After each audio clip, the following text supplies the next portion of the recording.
Salma Hayek, Kelsey Grammer, Tamsin Gregg and Rod Gilbert with Graham Norton in 45 minutes, or if you're watching in the north, the Super League show. But first, Ian's after the sympathy vote. Can I just apologise? I'm losing my voice. I'm going to sound very old. I apologise. I've brought some liquid cocaine.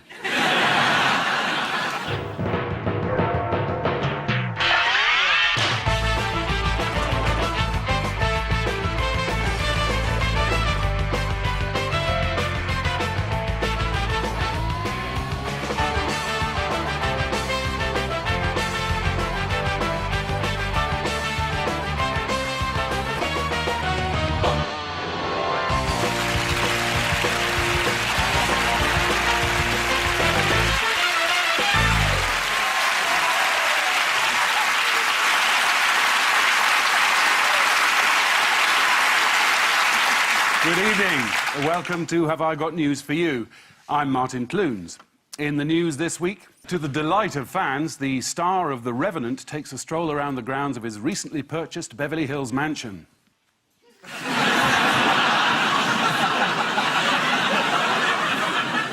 On his way to launch a campaign encouraging people to holiday at home this summer, England's head of tourism phones to say he might be slightly late.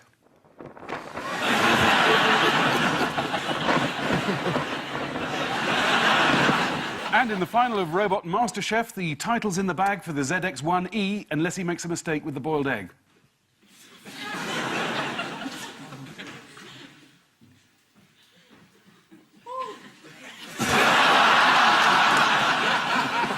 On Ian's team tonight is a Salford-born comedian whose first job was collecting glasses in a pub. But things changed when he started doing stand-up there, as the audience would helpfully throw them at him. Please welcome Jason Manford.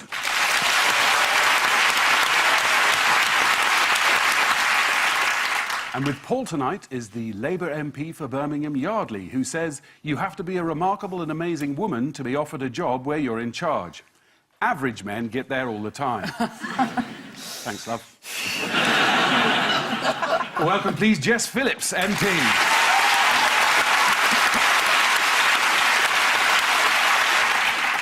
And we start with the bigger stories of the week. Ian and Jason, take a look at this. Oh, yeah, this is when Grindr went wrong. Is that it again? Yeah. Oh, right, he's back allowed in, is he? Yeah. Yeah, you can't see where that one went. And that's the general public. This is the latest instalment. Yeah, the referendum on the 23rd of June that everyone's, like, really knowledgeable about and knows what's going on. And they've left it up to us, which... Is that an error? I don't even know how to work series link. So... I'm worried that there's a lot of people like me who've been left with this decision to make. Like, that's why we have government and that. What, you expect them to make the decisions for you? I would like them to make... Yeah, of course, I've got one decision, and that is who I'd like to be in charge making decisions. Yep. So... Jess can help you out. Yeah. Well, I'm voting to remain in the European Union. What's the reason? I mean, I've read some of the things. I did one of them quizzes online. I thought it was like... I don't want to know Nothing about like your a personal life. How you should vote, and there was like an online quiz, yeah. you know, to see which way you think you should be by answering certain questions. And there was loads of things I didn't know, like if we leave the EU, energy bills could go up by 500 million. Now, I can't afford that. Yeah, there's lots of reasons for voting in, mainly because of the people who are on the outside. So do you want to be on the same side as Nigel Farage, George Galloway... Jeremy Corbyn. Just about. I genuinely don't know about the money thing, because I keep seeing them say this £350 million a week. That's all I'm seeing. Is that how much it costs to be in the EU? No, because that doesn't include the rebate or what they spend. That's what's confusing Nearly all the figures you see are rubbish. So you're telling me that some of the stuff these politicians are saying might be untrue?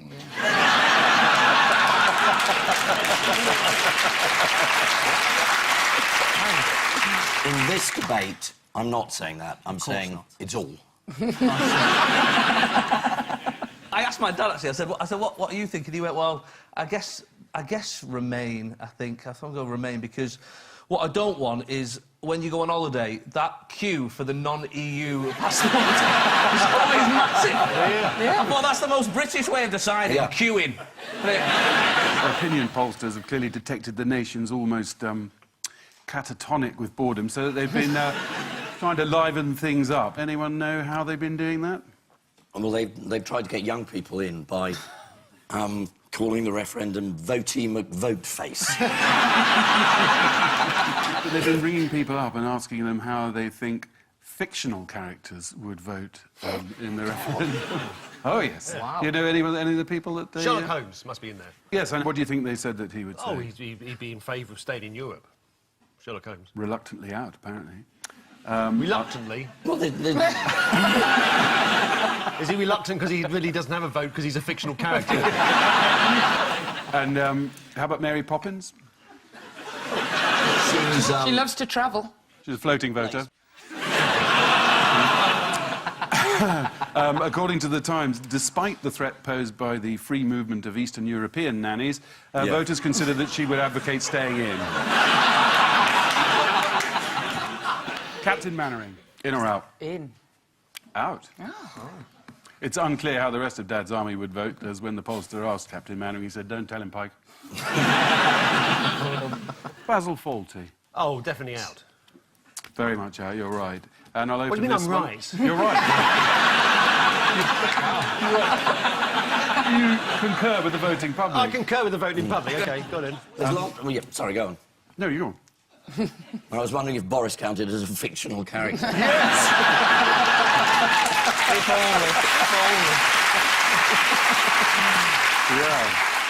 This voice of yours, Ian, I really like it. It's good. Do you take requests? Are there certain sentences you'll say in this voice? Anything you like. Have you ever been to Cairo, my dear? Have you ever been to Cairo, my dear? It's lovely. Can you say, that's not just any hummus, it's Marks and Spencer's hummus? Don't say that. Don't say that. Of course. I'll do it in the voice of Jeremy Corbyn. That's not just any hummus. That's... Very good. They, at Wetherspoons, the chain of pubs, they've started printing beer mats that say that sort of pro exit. What did they say? Leave? Yeah. I just thought it was great. I thought, if you're sat in a Wetherspoons reading the beer mat, you shouldn't be allowed to make choices. And who have the Remainers brought out to inject a bit of vigour and pizzazz into their knackered campaign? Well, Ryanair have said that we should stay in, which I don't know anybody who likes Ryanair. Which, Yeah, we all use it. Who else are you going to get, like, the roadworks on the M6? I was actually thinking of Kenneth Clarke. Oh, yeah, he came out and he said that Boris was like a nice Trump. That means something else in the north, I think. Yeah. He said, Boris and Donald Trump should go away for a bit and enjoy themselves and not get in the way of serious issues which modern countries face in the 21st century. No, Boris probably wouldn't go away with Trump. But he has been up to something with Michael Gove recently. They had a go at the Prime Minister. This polite bit of the referendum debate is over. They're just going straight for it now. Oh, yeah. It's called Blue on Blue. It's a website. And they do say, they do in that voice, there's going to be a coup. You heard it here first. Just about. Yeah. One anonymous Tory rebel said quite a nasty thing Not in the much of a Sunday rebel, is Times. it? Yeah, no, exactly. Yeah. Don't say it was me! Well, you wouldn't want to, Ed. This is what he said. I don't want to stab the Prime Minister in the back. I want to stab him in the front so I can see the expression of his face. They've said that win, lose or draw, they're going to try and get rid of him anyway. Well, it's not that easy getting rid of a useless leader, is it, Jess? In my defence, before you say it, I didn't ever threaten to stab my leader, although the Metropolitan Police were called on me twice. Were they? What because did you it do? seems that people online can't understand a metaphor. I actually was saying something quite nice about my leader. I was saying I won't plot behind his back, I'll tell him to his face. But, yes, obviously in a slightly more stabby way. What are you going to do? I still didn't make it onto the hostile list when they wrote it, and I've had the police called on me. What category are you in, then? I was just second from hostile, penultimate hostile. Right, what's that called? Naughty. Core group negative. Core Group negative. Yeah, yeah. Sounds like a disease. First symptoms, hoarseness of voice.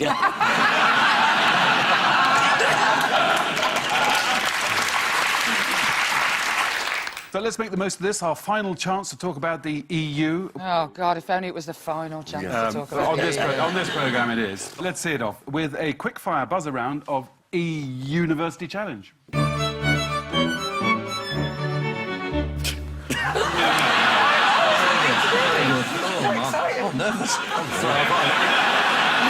Fingers on buzzers. Why are there 12 stars on the EU flag? Is that how many times we've won the World Cup? You have to press your button. Jason? It's us. It's us. What? Oh, sorry. That's one of the things they test you when you go into university. Can you spot a light coming on? I was looking over there. I didn't know there was lights. It's nice in the winter months, though. What was the question? Oh, because there was originally 12 member states. No. No. There is no reason. There just are 12 arranged in a circle that apparently symbolises unity. Yeah. Or it may not. Fingers back on buzzers. Where is the highest toilet in Europe? Merton? How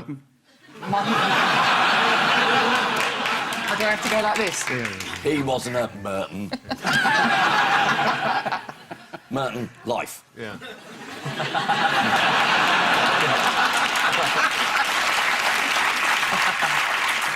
Mont Blanc? Yes! Yay. Yeah, very good. Which specific location in Europe sells more chocolate than anywhere else in the world? Specific location. Phillips, Merton. Cadbury's Birmingham? I say I'm not going Cadbury's Birmingham. I'm going Bern Airport, Switzerland. Kind of in the right department, but the wrong country. Brussels Airport. Switzerland isn't in the EU. Oh, isn't it? No. Brussels Airport sells over 800 tons of Belgian chocolate every year. One of the best known being praline. Each chocolate is crafted by hand and filled with caramelised truffle, making it the perfect gift to buy your loved ones at the airport when you couldn't be asked to buy something better earlier. In 1866, Liechtenstein sent its entire army of 80 soldiers after the Austro-Prussian War. What was unusual about the number of soldiers that returned? Jason it was Hislop? more. What? It was more, I was going to say. Yes, do you know the... I don't know. Is that the actual answer? Yeah, because when they got there, they just started chatting to him. It's dead nice. Really nice. Lovely uniform. Oh, brass yeah, buttons. look after you. Yes, 80 went to war and 81 came back. They'd been forbidden to engage in any form of military combat, so none were killed. And then an Italian joined up because he was looking for work. So this is the ongoing EU debate. Donald Trump is arriving in Britain the day after the referendum to open a newly refurbished golf course in Turnberry, Ayrshire. Trump is always keen to talk about his strong Scottish roots. They're made from goat's hair and are designed to hold the rest of the wig in place.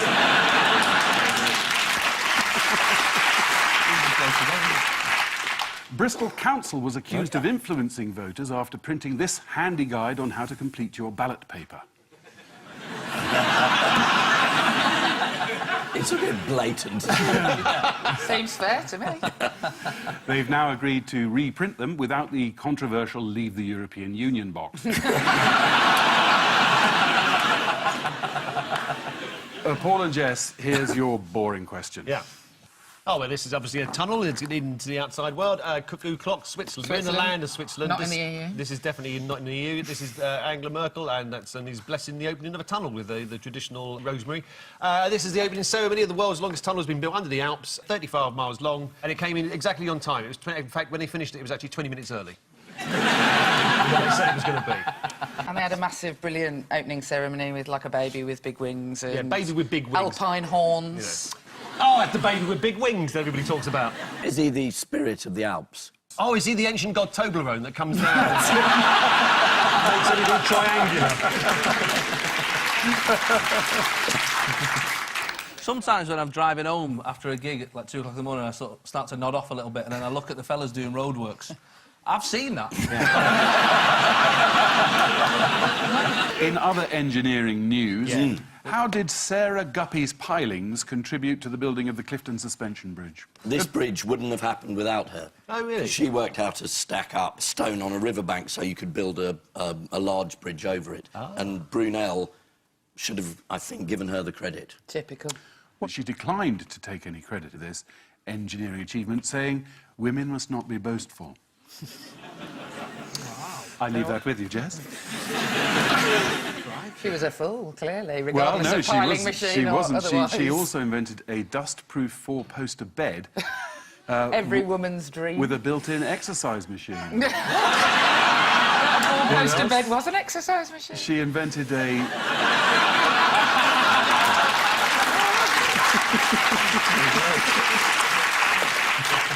So, at the end of that round, Paul and Jess have no points, and Ian and Jason have 2 points. Things are hotting up. That's two. It says 2 and 2. Oh! Well, that's a rotten trick. It said 0 when I looked. You can't believe any of the figures. I think we identified. Recount. Martin, we'll do the scores one more time. One more time. OK, Yes, you bloody will. Yeah. then there'll be an appeal. Still lose. I want a large mandate. I beg your pardon? Don't we all love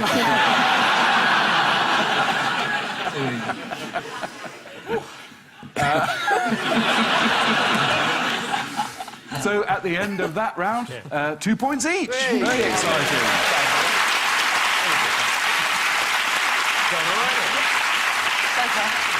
So, on to round 2, the picture spin quiz. Fingers on buzzers, teams.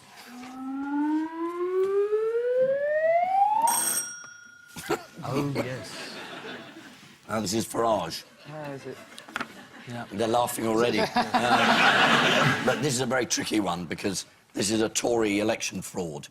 And if it's proved that the Tories rigged this election, then it means that Farage gets in and becomes an MP.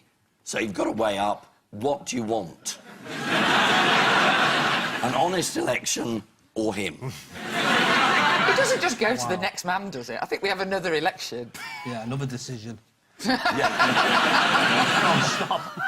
have to make decisions on your behalf, like every day. Yeah. Yeah, it's tiring. What are you doing? What, have you got something going? I'd never have picked that outfit. Rude. Did I? You look lovely, darling. I've only Too late now, that's it. I'm voting Brexit. So this is just, they spent too much money on trying to win. They didn't declare. Lots of young Tory volunteers get on the bus and go down and stay the night and bully each other and whatever they do.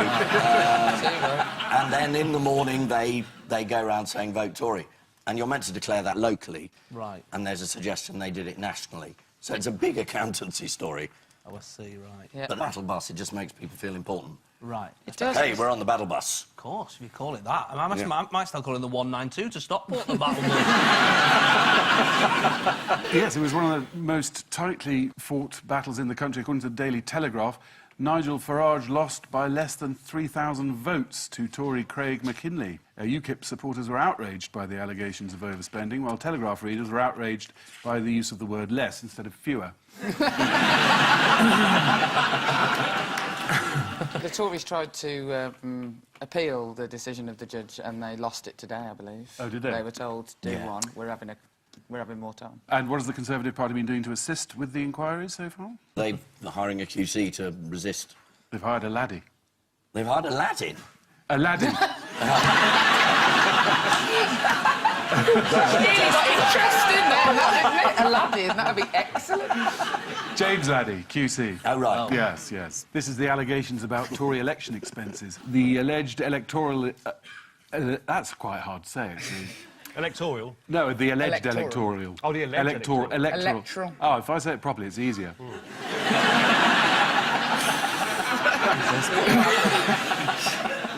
My advice is drop the alleged.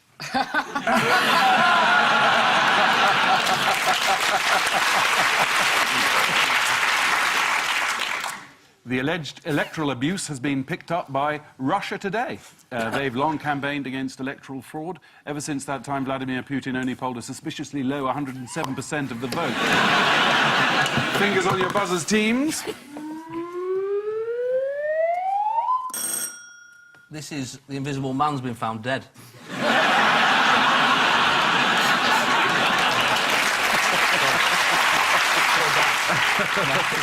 This was this a lad who, like a teenager, who in an art gallery or a museum put some glasses on the floor, and people just started randomly throughout the day just looking at it as if it was a piece of art.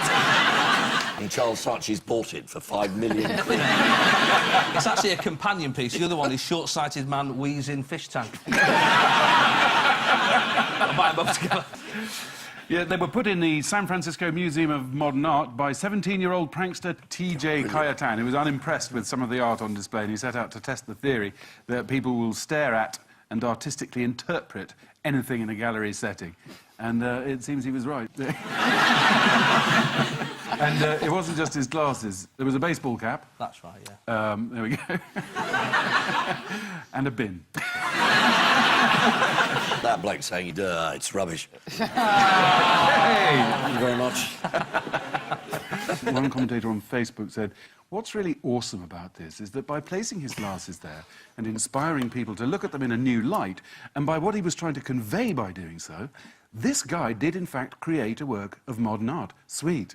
Twat.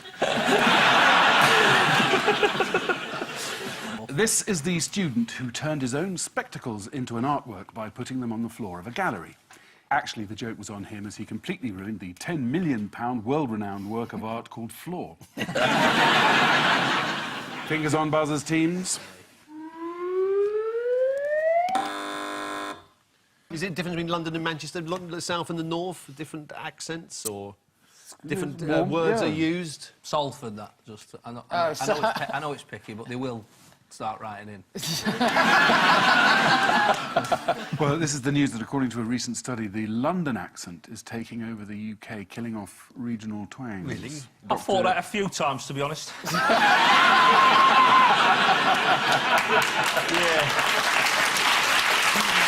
Yeah, but there's some that say it goes the other way. You don't hear that, to put that on your telly, if you will.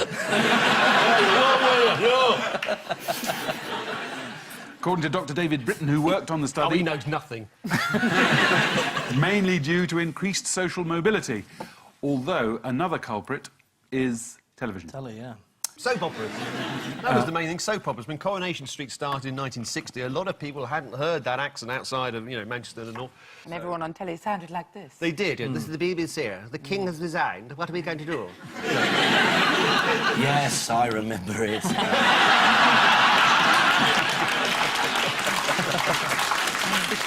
It's funny because I come to London a lot, and I live in Manchester, and my family are very, you know, they stay in Manchester, you know, and so even now, like occasionally, my brother will pick me up on the odd word that is, you know, I've said differently. Even I remember just saying, "Oh, pass me that remote control, please." He went, "Please." Coming up here talking like Queen. Anyone know what a spelk is? Is it like a splinter? It is, yes, and you only find it in the northeast of England. Stop moaning, soft lad. Soft lad, get that I've got a spelt. spelt, Dad. Spelt in my finger, stop bloody moaning. I've had one in my eye for 12 years.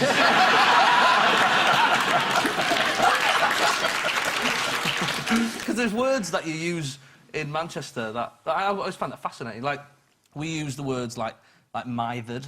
As you know, you're mithered. I'd say you're mithering, yeah. I love that. And what I really like is like some of the swear words. So we use knobhead quite a lot in Manchester, and they never use that word in London, which is weird because there's loads of them here.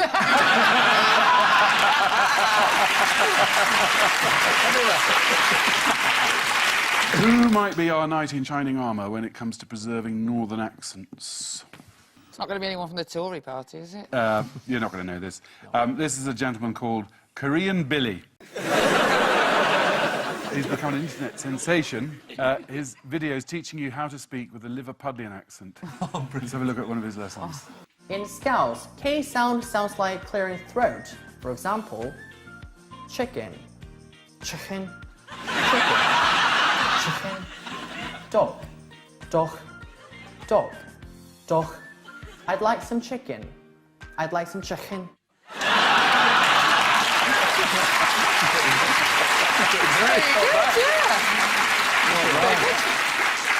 This is the survey that tells us regional accents are dying out. One of the things that the study looked at was how people pronounce butter. It's quite simple. In the south, we say butter. In the north, they say margarine.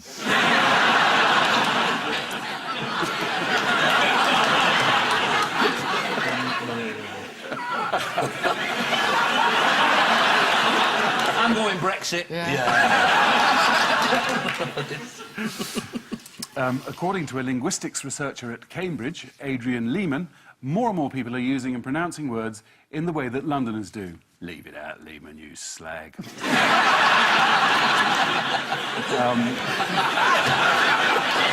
You sounded just like Ian when you said that. So that means at the end of this round, Paul and Jess have 3, and Ian and Jason leaving ahead with 4. So that's exciting. So it's time now for the odd one out round. Paul and Jess, your 4 are Marina Stepanova, MC Hammer, Sarah Blizzard, and Dr. Henry Heimlich. Ah, right. Right. OK. Out of all those, Dr. Henry Heimlich, who invented the Heimlich manoeuvre, this was an interesting story. Last week, I think he's in a sort of care home now, so I think he's at the age of 96, and a fellow resident started choking, and he was on hand to do the Heimlich manoeuvre, and it's the first time ever he's ever actually been called upon to do it, and save this woman's life. There he's obviously attacking that woman, so he's got a dark side to him. So who are the other people that you mentioned? Marina Stepanova. Yeah. She does the hurdles. Yeah, that's well, Stepanova. Stepanova, yeah. 400-metre hurdle, sir. Yeah. Really high.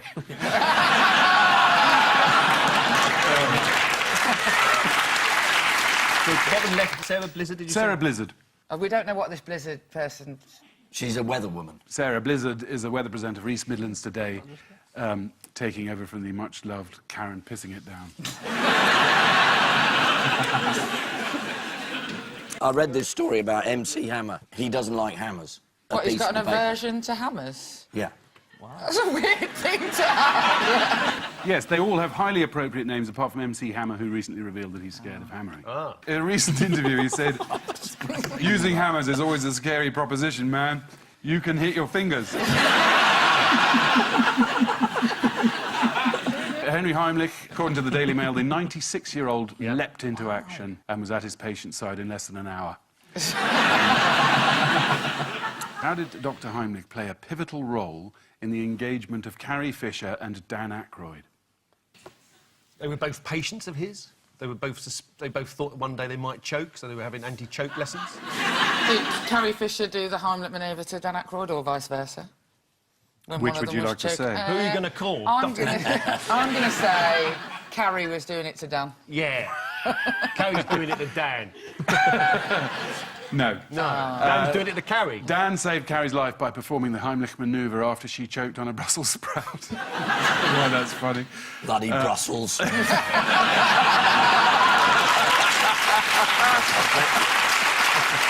After saving her life, Aykroyd proposed, and Carrie accepted. She said, I thought, wow, what if that happens again? I should probably marry him. According to The Sun, while working on Britain's Got Talent, David Walliams once did the Heimlich manoeuvre on Simon Cowell. At least, that's what they told the runner when she walked in on them. There are loads of great names. Buzz, if you can tell me the occupation of the following people. These are all genuine. Les McBurney. Fireman. Yes, from Wisconsin. Yeah. Bath Toothman. Plumber. Dentist. Very good, dentist. Mark DeMann. Rapper. Professional footballer. Professional killer. Is a footballer. Ian, of course, you get that. Yeah, he's the full name. he's Belgian. Mark Demand, a defender, I would guess. Yes! Wait a minute. a minute. There's something strange going on here. Yes. Ian Hislop's voice isn't quite the same as it normally is. And the Ian Hislop I know knows nothing about football.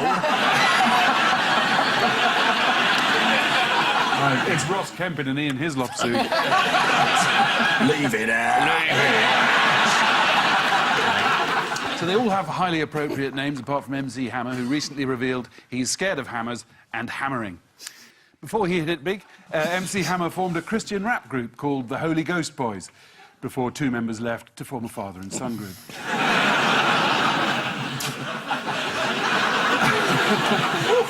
How long's that joke been lying around? As a record-breaking hurdler, Marina Stepanova is very appropriately named, though things are looking bad for the Russian medical advisor behind the doping of their 2012 athletes, Dr. Strukov. The instance of a name being linked to what you do is known as nominative determinism, a phrase first suggested by linguistics expert Norman Attiv and his German colleague Determinism.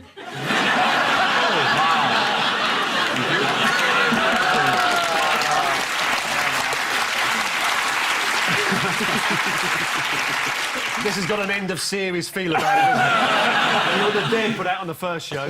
All the jokes that got left lying around. Scrape them up. I'll do them. Yeah.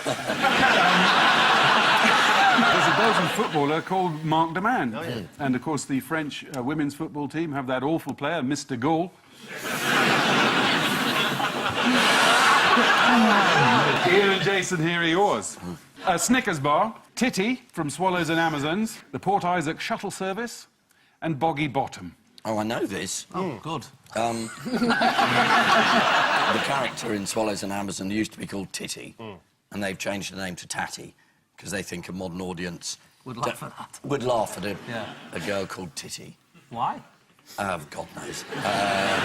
It's quite funny. You're so immature. Yeah. The Port Isaac Shuttle Service.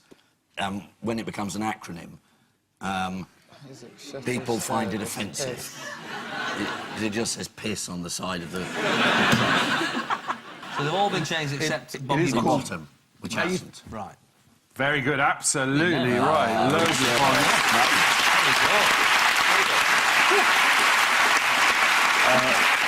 Boggy Bottom in Hertfordshire came third in a recent survey of rude place names. Can you name any others? I live near a place called Licky End. Really? There's the winner in the rude place name survey was Bell End. Classic. That came first. Brown Willie came second. You could have had Crotch Crescent in Oxford. But if you could have had it, but Could have. if you use the ointment, it goes away after a week. Yeah. The same ointment works for Fanny Hands Lane in Lincolnshire. Wow. Or Fudge Pack upon Humber in Humberside. That is true. And yes, Titty's been redubbed Tatty in order to sound less rude, which angered the niece of the real-life Titty, who said, "I would absolutely wring someone's neck if I could only find out whose neck I could wring." And the actress Sophie Neville, who played Titty in the 1974 film adaptation, what does she have to say about that? Not bothered? She said, right, thanks. "People still call me Titty to my face." According to the Sunday Times, the BBC have ruined a classic by replacing tit with tat. Or that could just be a review of Top Gear. So before it became Snickers again, the popular Mars bar chocolate bar Snickers was changed to Marathon bar when it was launched in the UK. Why? Did they think that Snickers sounded like knickers? Yeah. Really? Wow. Yeah. It is. Idiots. So they've all changed their names to avoid sounding rude, apart from Boggy Bottom, which is keeping its name, despite being deemed one of the rudest place names in the country. According to the British Food Commission, one of the unhealthiest dishes ever was Anthony Worrell Thompson's pie, which contained 5 Snickers bars, which is apparently the only way he could get them out of the supermarket without paying. A taxi service in Port Isaac has had to change its name after the acronym spelled out piss. And now that this precedent has been set, it's worrying times for the Cornish Union of Night Transport.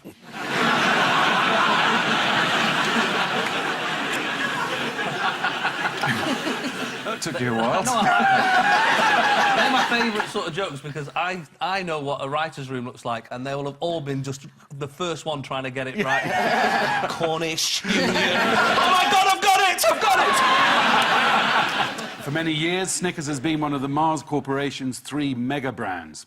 According to a case study in marketing communication, Mars do not seek growth through innovation, but rather through global expansion, a sort of chocolatey ISIS. Which means that at the end of this round, it's still 3 points to Paul and Jess, and Ian and Jason leaping ahead with a mighty 7.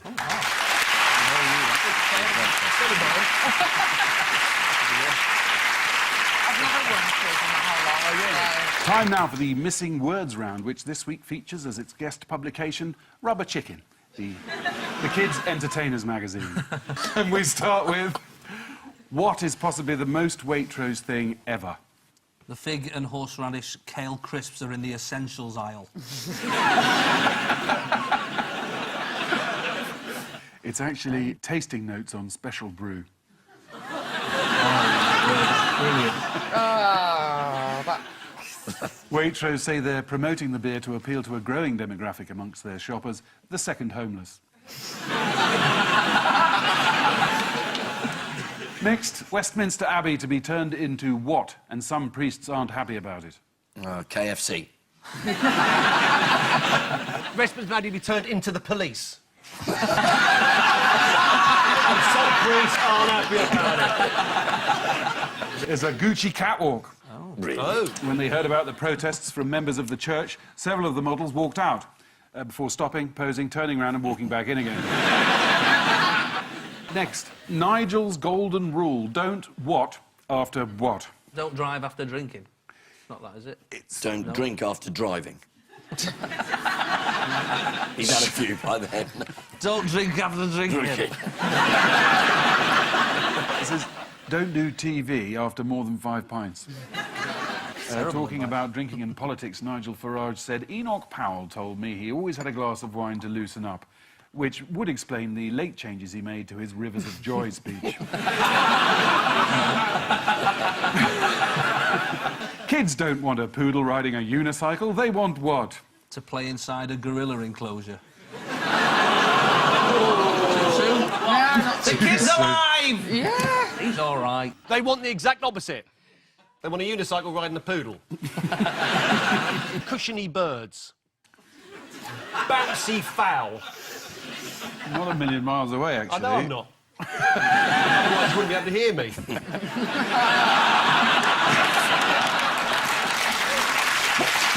Shall I tell you? You might as well, we're here. It's, they want a simple balloon animal. Parents have complained that the price of balloon modelers has gone up in recent years, probably due to inflation. Somewhere I can't help feeling the Christmas crackers are going to be empty this year. Next, sight of what in Wokingham causes quite a stir? Spoon. Isn't that I think that is right. There was something about a spoon in... Real giant spoon, sight of giant spoon. Is it really? I think it is genuinely Okay. about a spoon. I was trying to make a very poor joke, but obviously I should be working for whichever paper wrote this. Shakespeare's spoon. Would this be the spoon that he wrote The Tempest with? Not a spoon. Oh, it's not Isn't a spoon. it? No. Oh, that's Don't listen to her, she's an MP. Not a spoon. Shall I tell you? Yeah, go on. Yeah. There's a large fajita lying in the road. It caused quite a stir. The Mexican snack was apparently so large that, according to one witness, a bus mounted the pavement to avoid it. The identity of the bus driver is not yet known, but the company he worked for was Arriva Arriva. Nice. UK's annual clown gathering gets off to a shaky start when what? When Bobo punches Boris Johnson. Is it when the Coulrophobic Society booked the same hotel on the same night? What phobic? I'm not even explaining that, because that is a clever joke. Yeah. Coulnophobic. Fear of clowns. Shall I tell you? Yeah, please do. Just one turns up. That's so sad. Yeah, he must have been lonely all his adult life.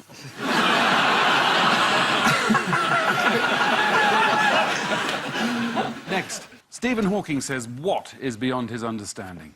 Grinder.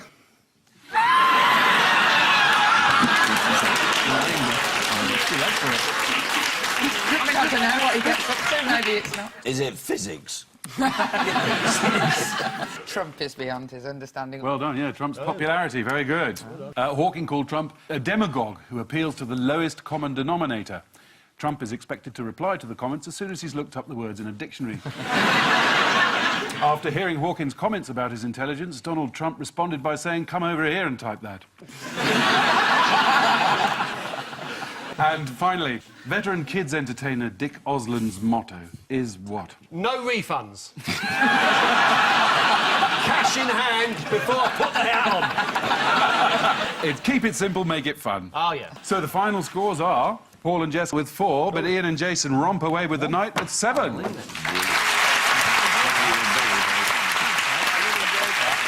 And I leave you with news that at London Zoo, the vet begins a round of prostate examinations.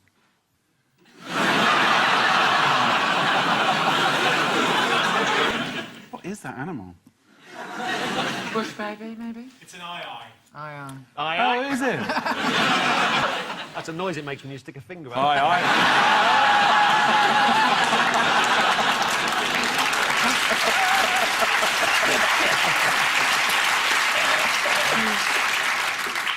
At Claridge's in London, the chefs react quickly as Gordon Ramsay falls into the deep fat fryer. There's an air of distrust as UN diplomats meet for talks with President Assad about his chemical stockpile. With his visitors from Botswana about to arrive, one pensioner discovers that his wife has torn the relevant pages out of his joke book.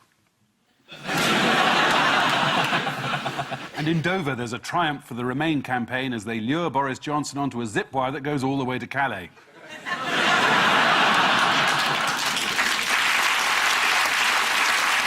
Good night.